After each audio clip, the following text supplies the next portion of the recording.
Big boss season 6 episode 97 എപ്പിസോഡിന്റെ തുടക്കത്തിൽ ഞാൻ ഒരു കാര്യം പറയട്ടെ നിങ്ങളോട്. സംഗതി വേറൊന്നുമല്ല, കട്ടയ്ക്ക് നിപ്പുണ്ട് ഞങ്ങളുടെ ചപ്രിക്കുട്ടൻ ജാസ്മിന് വേണ്ടി. വിട്ട് കൊടുക്കത്തില്ല ജാസ്മിനെ, അതാണ് ചപ്രിക്കുട്ടൻ. അങ്ങനെ വേണം. കമിതാക്കളായ ജാസ്മിനെയും ഗബ്രിയെയും കണ്ട് തന്നെ പഠിക്കണം. അടിപൊളിയായിട്ടുണ്ട് കേട്ടോ, നല്ല രസമുണ്ട്. എന്തായാലും എനിക്ക് ഇഷ്ടപ്പെട്ട്. പിന്നെ കൂടുതലായിട്ട് ഇനിയും ഞാൻ ബൂസ്റ്റ് ഒന്നും ചെയ്യുന്നില്ല. നമുക്ക് എപ്പിസോഡിന്റെ റിവ്യൂയിലേക്ക് പോകാം, അപ്പൊ നിങ്ങൾക്ക് മനസ്സിലാവും ബാക്കി കഥകളൊക്കെ. അപ്പൊ രാവിലെ തന്നെ പാട്ടൊക്കെ ഇടുന്നുണ്ട്, അങ്ങോട്ട് പൊളിക്കുന്നുണ്ട്. അപ്പൊ ഞാനിതൊരു കാര്യം ശ്രദ്ധിച്ചു, അർജുൻ ഭയങ്കര ഹാപ്പി ആട്ടാ. ശ്രീതു പോയതിന്റെ വലിയ ഇതൊന്നും കുത്തലൊന്നും ചെറുക്കനില്ല. ആ പോയ പോക്കിൽ അവളങ്ങ് പോയി, അത്രേ ഉള്ളൂ. ചെറുക്കന് വലിയ കുഴപ്പമൊന്നുമില്ല, അവൻ ഇന്നും ചിരിച്ചും കളിച്ചു. അക്കാര്യത്തിലാണ് നമ്മുടെ ജാസ്മിനെയും കപ്രിയൊക്കെ സമ്മതിക്കേണ്ടത്. കപ്രി പോയി കഴിഞ്ഞ് പിന്നെ 2 ദിവസത്തേക്ക് ജാസ്മിൻ കൊച്ചിന് വലിയ ഒരു മൂഡ് ഔട്ട് ആയിരുന്നു. അർജുൻ അങ്ങനത്തെ സീനൊന്നുമില്ല, അവള് പോയി ദാറ്റ്സ് ഓൾ. എന്തായാലും അത് നല്ല കാര്യം അർജുൻ മോനെ, അങ്ങനെ തന്നെ വേണം. Keep it up. എന്തായാലും അത് കഴിയുമ്പോഴത്തേക്ക് ഞാനിന്നൊരു കാര്യം ശ്രദ്ധിച്ചു കേട്ടാ. ജിൻഡോ ചേട്ടൻ ഡാൻസ് കളിക്കുന്നുണ്ട് ഫ്രണ്ടില്. അപ്പൊ ജിൻഡോ ചേട്ടന്റെ അപ്പുറേ ഇപ്പറേ നമ്മുടെ അപ്സരയും ശരണ്യൊക്കെ കൈവന്ന് പിടിച്ച് ഡാൻസ് കളിക്കുന്നുണ്ട്. അത് വേറൊന്നും കൊണ്ടല്ല, എനിക്ക് കാര്യം മനസ്സിലായി.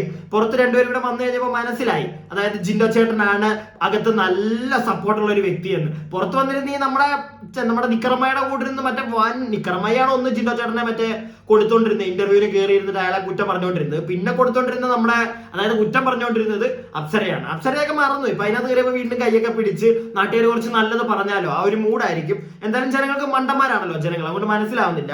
അപ്പൊ രാവിലെ നല്ല കൈയൊക്കെ പിടിച്ച് രണ്ടുപേരും അപ്പുറം ഇപ്പുറം. പിന്നെ ഒന്ന് ശരണ്യാണ്. ശരണ്യ പിന്നെ പുറത്ത് വന്നപ്പോഴത്തേക്ക് മനസ്സിലായി ജിൻഡോ അന്ന് മറ്റേ മുടിയെ പിടിച്ച പുള്ളി അല്ല. ഇനി അതുകൊണ്ടാണോ, ഇനി സ്നേഹം കൊണ്ടാണോ, ഇനി കുറച്ച് ഗുമ്മ കിട്ടുമോ പുള്ളിയുടെ നിന്നാൽ എന്നൊക്കെ വിചാരിച്ചിട്ടാണോ എന്ന് അറിയത്തില്ല. എന്തായാലും നിന്ന് പുള്ളിയോട് ഡാൻസ് ആയി കളിക്കുന്നുണ്ട്. ഞാനതൊക്കെ നോക്കും കേട്ടോ. നിങ്ങൾ എന്തൊക്കെ പറഞ്ഞാലും ഞാനതൊക്കെ ശ്രദ്ധിച്ചു. എനിക്ക് ഇങ്ങനെയൊക്കെയാ തോട്ട് പോയത്. അപ്പൊ എന്തായാലും അങ്ങനെയുള്ള പരിപാടികളൊക്കെ രാവിലത്തെ കഴിയുന്നുണ്ട്. കലാപരിപാടികൾ കഴിയുമ്പോഴത്തേക്ക് അലമാര വരുന്നു. അലമാരക്കകത്ത് നമ്മുടെ ഋഷിയുടെ സ്വന്തം അൻസിബയായിരുന്നു. അൻസിബയെ കണ്ട ഉടനെ തന്നെ ഋഷിക്കുട്ടൻ അങ്ങ് ഹാപ്പിയായി. ഋഷിക്കുട്ടൻ ഒരു മറ്റേ നമ്മുടെ ഒരു ഈ ഡെയിലി ഇപ്പം കോലുമുട്ടായി ആയിരുന്നു കഴിച്ചുകൊണ്ടിരുന്നത്. പെട്ടെന്ന് ഒരു ഫ്രൂട്ട് സലാഡ് കിട്ടിയുള്ള ഒരു സാധനം ഉണ്ടല്ലോ, ആ ഒരു അവസ്ഥയാണ് ഋഷിക്കുട്ടന്റെ മനസ്സിൽ. മറ്റേ തണുത്ത ഋഷിക്കുട്ടൻ. ഇനി കുറച്ച് കഥകൾ പറയാൻ ആരെങ്കിലും ഉണ്ടല്ലോ എന്നുള്ളൊരു മൂടൊക്കെ വെച്ചിട്ട് നേരെ അൻസിബയുടെയൊക്കെ വരുന്നു. കഥകൾ കെട്ടിപ്പിടിക്കുന്നു. പിന്നെ എല്ലാവരോടും അൻസിബ മിങ്കിൾ ചെയ്യുന്നു, ജസ്റ്റ് കെട്ടിപ്പിടിക്കുന്നു, ഹഗ് ചെയ്യുന്നു, സംസാരിക്കുന്നു. അതിനുശേഷം ഋഷിക്കുട്ടന്റെ കൂടെ നേരെ ഡെൻ റൂമിലേക്കാണ് തോന്നുന്നു, ഡെന്നിലേക്ക് പോകുന്നു. പിന്നെ അവിടെ നിന്നിട്ട് പുറത്തെ കഥകളൊക്കെ ഇങ്ങനെ പറയുന്നു. അതായത് അൻസിബയ്ക്ക് വീഡിയോസ് ഒക്കെ ആൾക്കാർ അയച്ചു കൊടുക്കുമായിരുന്നു. ഋഷി അൻസിബയെ പറ്റി സംസാരിക്കുന്നതൊക്കെ അയച്ചു കൊടുക്കുമായിരുന്നു. അൻസിബ അതൊക്കെ കാണുമായിരുന്നു എന്നൊക്കെ പറഞ്ഞ് നല്ല രസം ഉണ്ടായിരുന്നു കേട്ടോ. നല്ല രസം ഉണ്ടായിരുന്നു.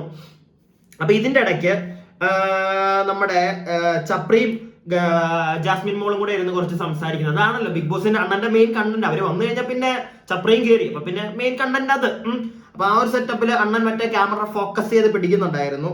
അപ്പം നമ്മുടെ ചപ്രിമോൻ പറയുന്നുണ്ട് ജാസ്മിൻ മോളുടെ ഇടയ്ക്ക്, അതായത് Jasmine listen to your family, okay, and be with your family, okay. പിന്നെ വേറൊരു ഡയലോഗ് ഉണ്ടായിരുന്നു, നല്ലത് പല തരത്തിൽ പറയും, അതുപോലെ തന്നെ ആളുകൾ പുറത്ത് ചീത്തതും പല തരത്തിൽ പറയും എന്നൊക്കെ വലിയ വലിയ കഥകളൊക്കെ ഉപദേശങ്ങളാണ് ചപ്രിമോന്റെ മെയിൻ. അപ്പൊ ആ സാധനങ്ങളൊക്കെ കൊടുക്കുന്നുണ്ടായിരുന്നു. പിന്നെ ഒരു ഡയലോഗ് കൂടെ അടിക്കുന്നുണ്ട് ജാസ്മിന്റെ ഇടയ്ക്ക്. ജാസ്മിനെ നീ പുറത്ത് പോയി കഴിയുമ്പോഴത്തേക്ക് നിനക്ക് പുറത്ത് ആരില്ലെങ്കിലും, അതായത് മറ്റേ ഒരുത്തൻ പോയല്ലോ, അപ്പൊ അത് വെച്ചിട്ടാണ് കൊടുക്കുന്നതാണ്. അവർക്ക് മനസ്സിലായിട്ടുണ്ടോ എന്ന് ദൈവത്തിന് അറിയാം. അപ്പൊ എന്തായാലും ആ സാധനം കൊടുക്കുന്നുണ്ട്. പുറത്ത് നിനക്ക് ആരില്ലെങ്കിലും ചപ്രിമോൻ കാണും നിനക്ക്. ചപ്രിമോൻ ഈ ഒരു സാധനമൊക്കെ ഇവിടെ പറയുന്നത് കേട്ട, എന്തായാലും കൊള്ളായിരുന്നു.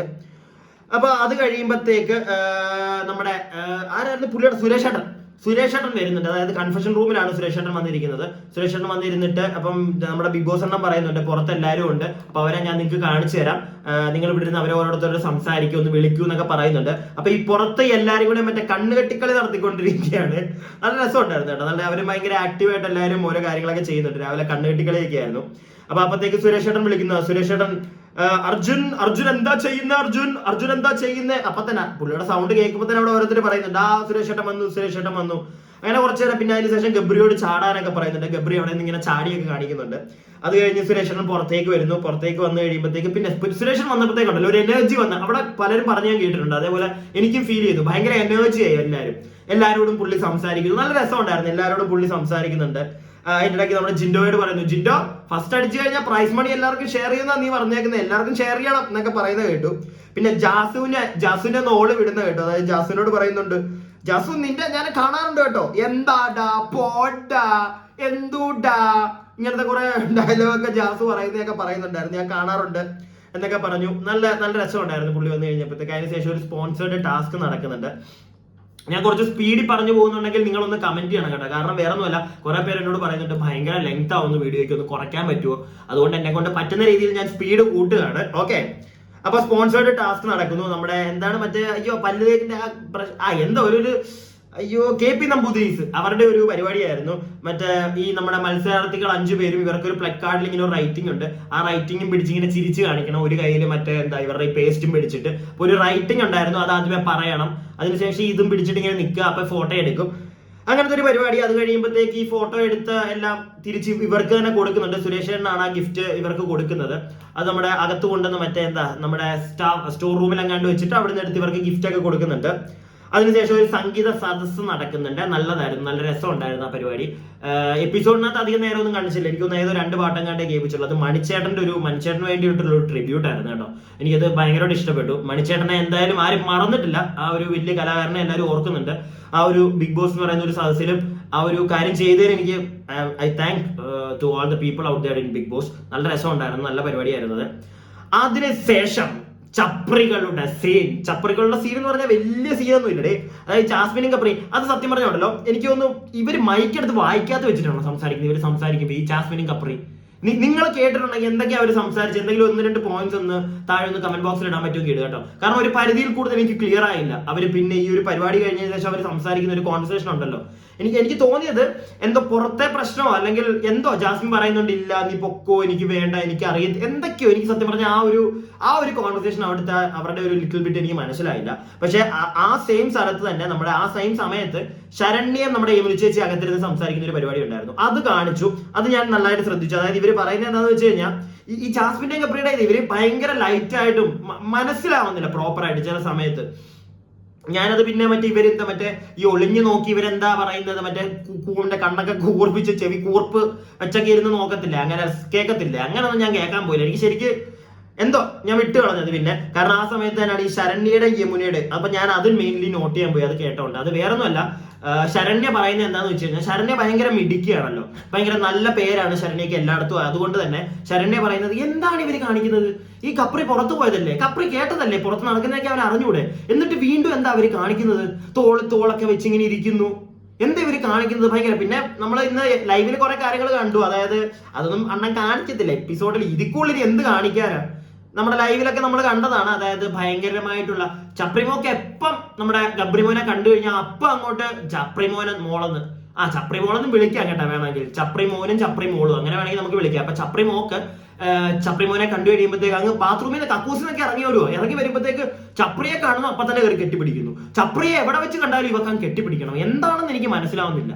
കുറെ ഉമ്മയൊക്കെ കൊടുത്ത് ഞാൻ പിന്നെ ഇന്ന് ലൈവ് കുറച്ച് അപ്ഡേറ്റ് ചെയ്തായിരുന്നു. അപ്പോഴും ഞാൻ ഇതൊന്നും പറഞ്ഞില്ല. കാരണം എന്തിനാണ് വെറുതെ എപ്പിസോഡിനകത്ത് ഞാൻ കാണിക്കുമെന്ന് കാണിച്ചില്ല. അതുകൊണ്ട് ഞാനങ്ങ് പറഞ്ഞു കേട്ടോ. ഇങ്ങനത്തെ പരിപാടികളൊക്കെ ഉണ്ടായിരുന്നു. പക്ഷെ ചപ്രിമോൻ ഒരു പരിധിയിൽ കൂടുതൽ അതിന് നിന്ന് കൊടുക്കുന്നില്ല. ഒരു ഗ്യാപ്പ് ഇട്ട് അവൻ നിൽക്കുന്ന ഞാൻ ശ്രദ്ധിച്ചു. അറിയാലോ, ഞാൻ പറഞ്ഞതാണ് വാക്കത്തേക്ക് വെട്ടും നമ്മുടെ ബ്ലോക്ക് അണ്ണൻ. അപ്പൊ ഇതൊക്കെയാണ് അവിടെ നടക്കുന്നത്. പിന്നെ ശരണ്യയുടെ യമുനയുടെ ഈ ടോക്ക് എല്ലാം അറിഞ്ഞിട്ടും പിന്നെ എന്തിനാ നിന്ന് കൊടുക്കുന്ന അങ്ങനത്തെ. പിന്നെ അവിടെ ശരണ്യ തന്നെ പറയുന്നുണ്ട് കപ്രിക്ക് അത് അറിയാവുന്നതുകൊണ്ടാന്ന് തോന്നുന്നു അവൻ കുറച്ച് ഗ്യാപ്പ് ഇട്ട് നിൽക്കുന്നുണ്ടെന്നൊക്കെ ശരണ്യം പറയുന്നുണ്ടായിരുന്നു. എന്തായാലും അപ്പൊ ഇപ്പോഴും അവർക്ക് അകത്ത് എല്ലാവരും കൂടെ വന്നു കഴിയുമ്പോൾ ഇവരുടെ കാര്യം സംസാരിക്കും. മനസ്സിലായില്ലേ? അത് തന്നെയാണ് പുറത്തെ ജനങ്ങളും ചെയ്യുന്നത്. ഇതൊക്കെ കാണുമ്പോഴത്തേക്ക് ഇവരെന്തൊക്കെ ഫ്രണ്ട്ഷിപ്പ് എന്ന് പറഞ്ഞാലും നടക്കത്തില്ല കേട്ടോ. ഞാൻ പറയുന്നത് നേരത്തെ ഞാൻ പറഞ്ഞിട്ടുള്ള കാര്യമാണ്. പുറത്തിറങ്ങി കഴിയുമ്പം ജാസുവിന് എനിക്ക് തോന്നുന്നു അതിനകത്തൊന്നും ഭയങ്കര അറ്റാച്ച്ഡ് ആയി അവനുമായിട്ട്. സോ ചപ്രിയും കൂടെ അത് മനസ്സിലാക്കിയിട്ട് ജാസ്മോളെ എടുത്ത് കല്യാണം കഴിക്കുക. നല്ലതാണ് ചപ്രിമോനെ. നീ ജാസ്മിനെ കെട്ടണം. നീ കെട്ടണം. നീ കെട്ടിക്കഴിഞ്ഞ് അവള് മൂക്കളയിട്ട് തരുന്ന ബിരിയാണിയും അതുപോലെ തന്നെ മൂക്കള വെച്ച് കലക്കിയ ചായയും അവള് മറ്റേ തുപ്പിയിട്ട് നിനക്ക് തരുന്ന പച്ചവെള്ളവും ഇതെല്ലാം നീ കുടിക്കണം. അപ്പൊ നിനക്ക് മാത്രമേ അതിന്റെ ടേസ്റ്റ് കിട്ടത്തുള്ളൂ, ബാക്കി ആർക്കും കിട്ടത്തില്ല. അതുകൊണ്ടാണ് കൂട്ടാ. അപ്പൊ നീ അതൊക്കെ ചെയ്യണം കേട്ടോ. എന്തായാലും നീ അവളെ കെട്ട്. അപ്പൊ ഇതൊക്കെ കഴിയുമ്പോഴത്തേക്ക് ഒരു വീഡിയോ ക്ലിപ്പ് നമ്മുടെ ഇവരുടെ പഴയ കുറച്ച് കാര്യങ്ങളൊക്കെ ഇവിടെ കാണിച്ചു കൊടുക്കുന്നത്. ഇമോഷണൽ ആയിട്ട് ഭയങ്കര ഇമോഷണൽ ആയി പോയി എല്ലാവരും. ഞാനും കുറച്ചേരം ഇമോഷണൽ ആയി പോയി കേട്ടോ. ഇവരുടെ പഴയ കാര്യങ്ങൾ ഇവരുടെ വഴക്കും പരിപാടികളും ഒക്കെ അവിടെ എല്ലാവരും ഇരുത്തിയിട്ട് കാണിച്ചു കൊടുക്കുന്നുണ്ട്. നല്ല രസമുണ്ടായിരുന്നു. അത് അതിന്റെ പകുതി ആയപ്പോൾ തന്നെ ജാസ്മോൾ അങ്ങ് കരയാൻ തുടങ്ങി.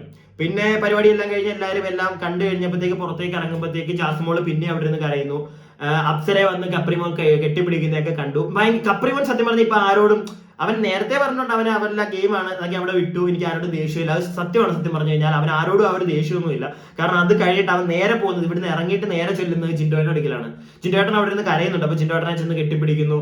പുള്ളി പോട്ടെ പോട്ടെ സാരമില്ല ജിൻഡോട്ട എന്നൊക്കെ പറയുന്നത് എനിക്കത് ഭയങ്കരമായിട്ട് സത്യം പറഞ്ഞാൽ ഇഷ്ടപ്പെട്ടു കേട്ടോ. അവര് തമ്മിൽ പുറത്തിറങ്ങി കഴിഞ്ഞ് ഇവരൊക്കെ നല്ല ഫ്രണ്ട്സ് ആയിരിക്കും. അങ്ങനെ തന്നെ വേണം സത്യം പറഞ്ഞു കഴിഞ്ഞാൽ. ജിൻഡോയെ ഭയങ്കരമായിട്ട് കെട്ടിപ്പിടിച്ചു. പോട്ടെ ജിൻഡോ ചേട്ടാ സാരമില്ല. അപ്പൊ ജിൻഡോ ചേട്ടൻ പറയുന്നുണ്ട് സോറി ക്ഷമിക്ക്, ഞാൻ പറഞ്ഞ് നിങ്ങളെ ഹേർട്ട് ചെയ്തിട്ടുണ്ടെങ്കിൽ സോറി എന്നൊക്കെ പറയുന്നുണ്ട്. അതും പോട്ടെ, ജാസും കഴിഞ്ഞ ദിവസം നമ്മൾ കണ്ടതാണ്. ജാസുവും നമ്മുടെ ജിൻഡോ ചേട്ടനും കൂടെ സംസാരിക്കുന്നത്. ഇന്നും ജാസുവിനോട് പറയുന്നുണ്ട് എടാ വിട്ടേക്കണം കേട്ടോ, ഞാൻ പറഞ്ഞേക്കാം, നീ ഒന്നും കലയിൽ എടുക്കരുതെന്നൊക്കെ പറഞ്ഞപ്പോഴത്തേക്ക് ജാസുവും പുള്ളി അവിടെ ഇരിക്കുകയാണ്. പുള്ളി അവിടെ ഇരുന്ന് കെട്ടിപ്പിടിക്കുന്നു. പോട്ടെ ജിൻഡോ ചേട്ടാ. എന്നിട്ട് കണ്ണൊക്കെ ജിൻഡോ കരയുന്നുണ്ട്. ജിൻഡോയുടെ കരയുമ്പോഴത്തേക്ക് ഇവളിങ്ങനെ കണ്ണൊക്കെ തുടച്ചു കൊടുക്കുന്നുണ്ട്. എനിക്ക് സത്യം പറഞ്ഞു കഴിഞ്ഞാൽ ഉണ്ടല്ലോ അത്രേ ഉള്ളൂ.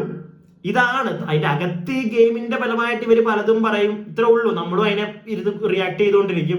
പക്ഷെ അറ്റ് ലാസ്റ്റ് ഒരു പ്രോപ്പർ ഒരു ഹ്യൂമൻ ബീങ്, ഒരു മനുഷ്യനായിട്ട് നമ്മൾ നോക്കുമ്പോൾ ഇതൊക്കെ ഇത്രേ ഉള്ളൂ. ഈ ഒരു പരിപാടി കഴിയുമ്പോൾ ഇതൊക്കെ വിട്ടുകളയുക. എനിക്കതാണ് മെയിൻലി പറയാനുള്ളത്. കാരണം കുറെ പേര് ഇതിന്റെ മറ്റേ വിദ്വേഷമൊക്കെ വെച്ചിട്ട് പുറത്ത് ഇറങ്ങി കഴിയുമ്പോൾ അവരോട് മറ്റേ ചെല്ലും. അത് ചെയ്യാതിരിക്കുക, പ്രത്യേകിച്ച് തെറി പറഞ്ഞുകൊണ്ട്. പിന്നെ ചില ആൾക്കാർ ചില ആളുകൾ ചോദിക്കും ഞാൻ ഒരാളെ മെയിനായിട്ട് കുത്തുന്നത് അയാൾ പുറത്തിറങ്ങിയിട്ട് വൃത്തികേട് കാണിക്കുന്നതുകൊണ്ടാണ്. മനസ്സിലായില്ലേ? അല്ലെങ്കിൽ എനിക്ക് എന്തിന് നാട്ടുകാരെ പറ്റിക്കാൻ പറ്റരുത്. അതായത് ആരാണെങ്കിലും, ജിൻഡോ ചേട്ടനാണെങ്കിലും ശരി, ജാസു ആണെങ്കിലും ശരി, ആരാണെങ്കിലും, വേറെ ആരുടെ ഞാൻ പേര് പറയുന്നില്ല, ആരാണെങ്കിലും ജനങ്ങളെ പറ്റിക്കാൻ വരാതിരിക്കുക. എല്ലാവരും നമ്മൾ കണ്ടതാണ്.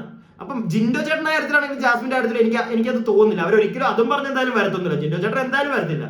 ജാസ്മിനും ചിലപ്പോൾ വന്നിരുന്ന് അങ്ങനല്ല ഇങ്ങനല്ല അതൊക്കെ പറയുമായിരിക്കും. പക്ഷെ എന്നാലും ജനങ്ങളെ പൊട്ടന്മാരാക്കാൻ വരും എന്ന് എനിക്ക് തോന്നുന്നില്ല. അപ്പൊ അത് ചെയ്യുന്നവരുടെയൊക്കെ മാത്രമേ ഉള്ളൂ. എനിക്ക് പേഴ്സണലി ഒരു ദേഷ്യം തോന്നുന്നു. എന്താണ് ഞങ്ങളെ വെറുതെ മണ്ടന്മാരാക്കാൻ ആ ഒരു സാധനം തോന്നുന്നു. അല്ല എനിക്ക് ആരോടും ഇല്ല. പ്രത്യേകിച്ച് ഇപ്പൊ ഈ നിൽക്കുന്ന എനിക്ക് ഭയങ്കരമായിട്ട്, ഞാൻ പറഞ്ഞില്ല, എനിക്ക് ജിൻഡോ ചേട്ടൻ പിന്നെ ഓൾറെഡി എനിക്ക് ഇഷ്ടമാണ്. ജിൻഡോ ചേട്ടനെ കരച്ചിലെ കണ്ടപ്പോൾ അയ്യോ സത്യം പറഞ്ഞു കഴിഞ്ഞാൽ ഉണ്ടല്ലോ. പിന്നെ ജാസ്മിൻ ആണെങ്കിലും പുള്ളിയെ കെട്ടിപ്പിടിച്ച് കണ്ണൊക്കെ തുടച്ചു കൊടുക്കുന്നുണ്ട്. അപ്പൊ ഇച്ചിരി മനസ്സുള്ളവരാണെങ്കിൽ അവർ ഇച്ചിരി മനസ്സലിയും. ആ ഒരു സാധനം എനിക്ക് ഉണ്ടായി. അപ്പൊ അതിനുശേഷം ജിൻഡോ ചേട്ടൻ രതീഷ് ചേട്ടനായിട്ട് ഇരുന്ന് സംസാരിക്കുന്ന കാണിക്കുന്നുണ്ട്. അങ്ങനെയാണ് എപ്പിസോഡ് തീർക്കുന്നത്. അപ്പൊ ജിൻഡോ ചേട്ടൻ രതീഷ് ചേട്ടനോട് സംസാരിക്കുന്ന വേറൊന്നുമല്ല, എനിക്ക് ഭയങ്കരമായിട്ട് സങ്കടമായിരുന്നു രതീഷ്. കാരണം എല്ലാവരും ഇവിടെ എന്നെ ഓരോന്ന് പറയുമായിരുന്നു. എനിക്കിപ്പോ സങ്കടമൊക്കെ വരുമായിരുന്നു. ഞാൻ പിന്നെ പുറത്ത് കാണിക്കാതെയായിരുന്നു. എല്ലാവരും എന്നെ കള്ളൻ എന്ന് പറയുമ്പോഴും കുറ്റപ്പെടുത്തുമ്പോഴും അങ്ങനത്തെ കാര്യങ്ങളൊക്കെ. അതുപോലെ തന്നെ ഇവിടെ എല്ലാവർക്കും ആരോടെങ്കിലും ഒക്കെ സംസാരിക്കാനുണ്ട്. എനിക്ക് മാത്രം പറയാൻ എന്റെ സങ്കടങ്ങൾ എനിക്ക് പറയാൻ ആരുമില്ല. അയ്യോ അങ്ങനെയൊക്കെ പറഞ്ഞു കേട്ടപ്പോൾ ഉണ്ടല്ലോ സത്യമായിട്ട് സങ്കടം വന്നു. ഞാനും കണ്ടിട്ട് പുള്ളി അങ്ങനെ ആരോടും അതൊന്നും പറയാൻ പോയി. പുള്ളി എന്തോരം പ്രാവശ്യം ഓരോരുത്തർ കള്ളൻ എന്ന് വിളിച്ചിട്ടുണ്ട്. പുള്ളിക്ക് ഒന്നും സത്യം പറഞ്ഞു കഴിഞ്ഞാൽ പറയാൻ പോലും ആരും ഉണ്ടായിട്ടില്ല. അയ്യോ ഞാൻ പറയട്ടെ, സത്യം പറഞ്ഞു കഴിഞ്ഞാൽ പലരും വന്ന് എന്റെ കമന്റ് ബോക്സിൽ ഇട്ട് ഞാൻ കണ്ടിട്ടുണ്ട്. എനിക്ക് തോന്നിയിട്ടുള്ള കാര്യം അത് റിയൽ ഫൈറ്റ് അല്ലെങ്കിൽ ഒറ്റയ്ക്ക് നിന്ന് കയറി വന്നവരാണാ എന്ന് പറയത്തില്ലേ, ആ ഒരു ഐറ്റം പറയാൻ ആകെ ആ ബിഗ് ബോസ് ഹൗസിൽ ഒരു റൈറ്റ് ഉള്ള ഒരു വ്യക്തി എന്ന് പറഞ്ഞു കഴിഞ്ഞാൽ അത് ജിൻഡോ തന്നെയാണ്. ജിൻഡോ ചേട്ടൻ തന്നെയാണ്. സോറി, ജിൻഡോ എന്ന് വിളിക്കാൻ പാടില്ല, എന്നെക്കാട്ടിലും മൂത്തൊരു വ്യക്തിയാണ്. ഇത്തിരി ബഹുമാനം കൊടുക്കണം പുള്ളിക്ക്. സോ ജിൻഡോ ചേട്ടൻ തന്നെയാണ്. വേറെ ആരും അങ്ങനെ അവിടെ വേറെ ആരെ ഇപ്പൊ നിങ്ങൾ നോക്കിയാൽ ഇപ്പൊ അതിനകത്ത് നിൽക്കുന്നത് ഇപ്പം അർജുനെ നോക്കിക്കോ, ശ്രീധുവിന്റെ ആ ഒരു കോംബോയിൽ കിടന്ന് നിന്ന് കളിച്ചോണ്ടിരുന്നത്. ചാസുമോളെ നോക്കിക്കോ, ചാസുമോളെ ഒരു പരിധി വരെ ചപ്രിക്കുട്ടനായിട്ട് തന്നെ. അത് കഴിഞ്ഞപ്പോഴത്തേക്ക് അവൻ പോയപ്പോഴും അവള് വീടില്ല, പക്ഷെ അവള് നിന്നു. അതിപ്പോ അർജുനാണെങ്കിലും ചെയ്യുന്നുണ്ട്. പക്ഷെ ഒരാളുടെയും കൂടെ ഒരിക്കലും പിടിക്കാതെ ഒറ്റയ്ക്ക് നിന്ന് വഴിവെട്ടി കയറി വന്നവനാണ് ജിൻഡപ്പൻ. അതുകൊണ്ട് ഇന്നത്തെ വോട്ട് ഞാൻ കുത്തും. ഓക്കെ.